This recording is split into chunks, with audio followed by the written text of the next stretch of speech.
오늘은 더불어민주당 창당 70주년이 되는 뜻깊은 날입니다. 더불어민주당 70년의 역사는 대한민국 민주주의 역사 그 자체였습니다. 국민과 함께 독재 정권을 이겨내고 부정부패를 척결하고 내란을 극복했던 민주주의 승리의 역사였습니다.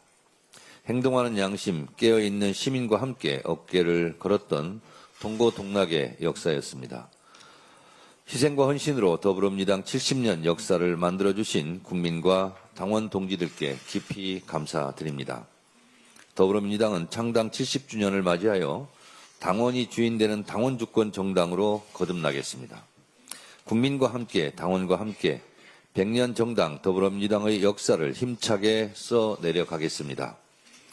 국민과 당원의 손을 잡고 민주주의가 꽃피는 정의로운 대한민국, 다 함께 잘 사는 풍요로운 복지국가, 평화와 번영의 한반도를 만들어 가겠습니다.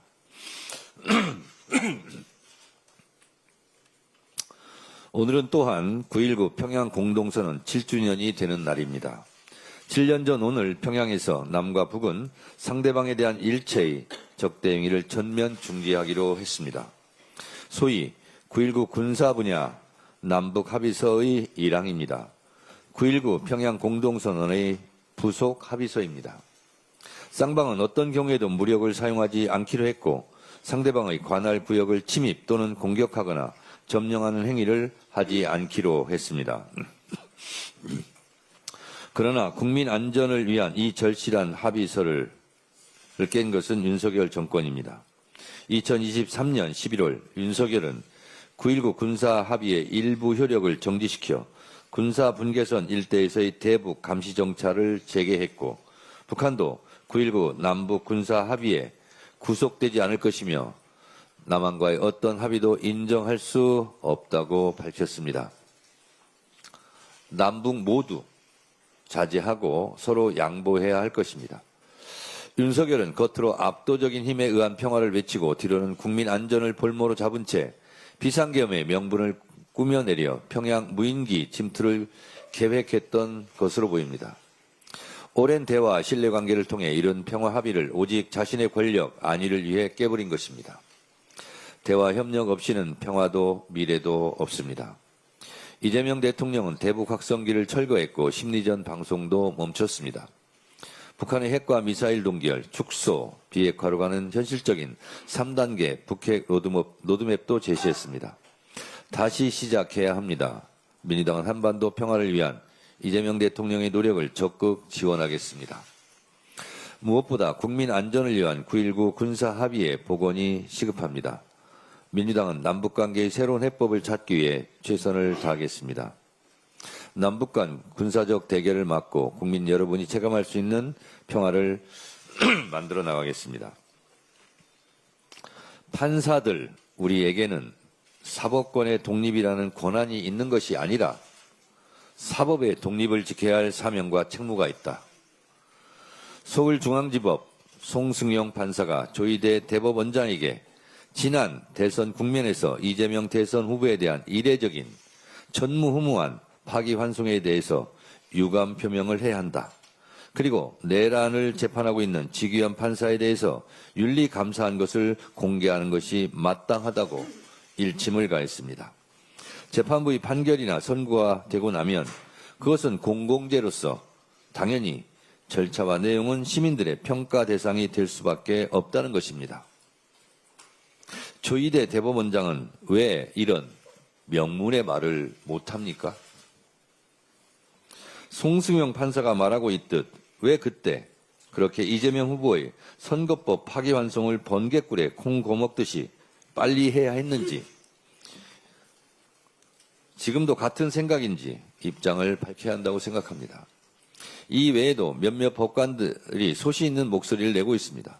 판사 내부 구성원들이 주장에 귀 기울이시기 바랍니다. 민주당의 법안 발의와는 별도로 내란 사건 재판을 맡고 있는 형사 합의 25부의 법관 증언과 일반 사건 재배당을 검토하겠다고 뒤늦게 말하고 있습니다. 조희대 대법원장에게 묻습니다. 왜 진작 내란정당 재판부를 만들지 않았습니까? 왜 진작 내란을 전담하는 재판부를 만들지 않았습니까? 이제 와서 찔끔 한 명 증언하고 일반 사건을 재배당한다고 면피가 가능하겠습니까? 이미 시간이 늦었습니다. 내란 재판이 제대로 진행되지 않고 구속기간 만료로 다 풀려나지 않을까 국민들은 걱정하고 있습니다.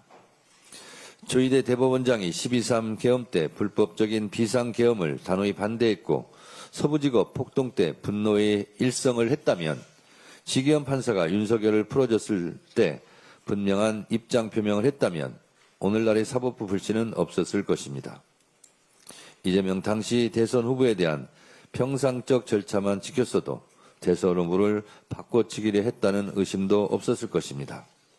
조희대 대법원장을 둘러싼 내부의 비판과 국민적 불신은 다 조희대 대법원장이 초래한 자업자득입니다. 본인이 자초한 일이니 본인이 결자 해지하시기 바랍니다. 법원 노조도 결자 해지하라고 성명을 냈습니다. 깨끗하게 물러나시기 바랍니다. 현명하게 처신하시기 바랍니다. 아까 말씀드린 내란정당 재판부는 내란 전담 재판부를 제가 잘못 읽은 것입니다. 네, 수정하시기 바랍니다. 단독 특검 통일교 교인 같은 이름 국민당원, 국힘당원 12만 명 명단 확보. 국힘당원 명부 관리 DB업체 약 4시간 32분간 압수수색. 뉴스원 단독기사 제목입니다. 이 기사가 정말 사실이라면 국민의힘은 헌법 제20조 제2항 국교는 인정되지 아니하며 종교와 정치는 분리된다는 헌법을 위반한 것입니다. 우리 헌법 제8조 4항 정당의 목적이나 활동이 민주적 기본질서에 위배될 때에는 정부는 헌법재판소에 그 해산을 제소할 수 있고 정당은 헌법재판소의 심판에 의하여 해산된다. 국민의힘은 제가 이미 여러 차례 위헌정당 해산 청구 대상이라고 말해왔습니다. 윤석열 내란 우두머리 피고인이 유죄가 확정되고 추경호 전 원내대표의 비상계엄 해제 표결방해 의혹이 내란 주요 임무 종사자로 구속 기소 유죄가 확정된다면 그리고 그 밖에 국민의힘 구성원들이 내란 동조 혐의가 사실로 확정되면 국민의힘은 위헌정당 해산을 피할 길이 없어집니다. 여기에 대해 국민의힘이 통일교와 연루되었다는 것이 밝혀지면 통합진보당의 사례에 비추어 국민의힘은 10번, 100번 정당 해산을 피하지 못할 것입니다. 정당 해산 사유인 명백한 민주적 기본질서에 위배되는 행위이기 때문입니다. 국민의힘 대처가 궁금합니다. 그런데 말입니다. 송원석 의원은 언제까지 사과하지 않고 버티실 겁니까?